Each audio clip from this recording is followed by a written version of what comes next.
دوای بەسەربردنی 31 ساڵ لە زیندانەکانی تورکیا و دوای دەرکەوتنی لەگەڵ عەبدوڵڵا ئۆجەلان لە دوایین پامی ڤیدیۆیدا وەیسی ئاکتاش لە زیندانی ئیمراڵی ئازاد کرا. وەیسی ئاکتاش کە ماوەی 10 ساڵە لە زیندانی ئاسایشی باڵای جۆی ئێفی ئیمراڵی گیراوە دوای 31 ساڵ و 3 مانگ زیندانیکردن ئازاد کرا.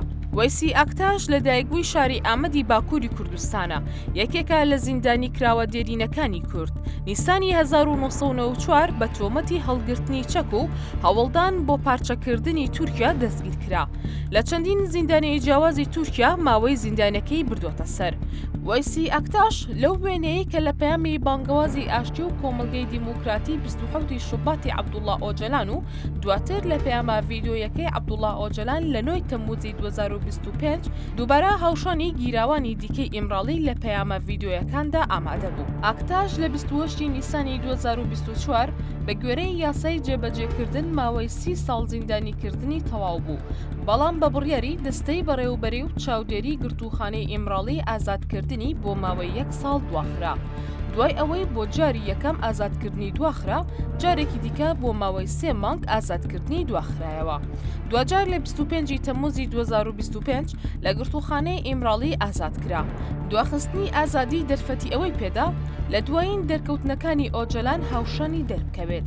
وەیسی ئاکتاش ساڵی 2015 لەگەڵ مەحمەد ساید یڵدرم، عومەر حەیری کۆنار، چەتین ئەرکاش و نەسڕوڵڵا کۆران لە کاتی پرۆسەی چارەسەرکردن لە نێوان ساڵانی 2013 بۆ 2015 گوازراوەتەوە بۆ ئیمراڵی و لەو کاتەوە لەگەڵ عەبدوڵڵا ئۆجەلان ڕێبەری زیندانی کراوی پەکەکە لە ئیمراڵیە. پێش دەرکەوتنی لەگەڵ ئۆجەلان وەیسی ئاکتاش ساڵی 2020 دوای زیاتر لە 3 ساڵ لە پچڕانی پەیوەندی لەگەڵ بنەماڵەکەی دیداری ئەنجامدا و دواتر بەهۆی پەتای کۆرۆناوە بە تەلەفۆن لەگەڵ بنەماڵەکەی قسەی کردبوو.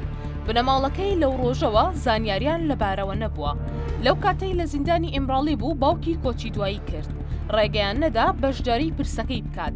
لەو ماوەیەدا بنەماڵەکەی چەندین هەوڵیاندا بۆ ئەوەی پەیوەندی لەگەڵ ئەنجام بدەن، بەڵام هەوڵەکانیان بێئاکام بوو.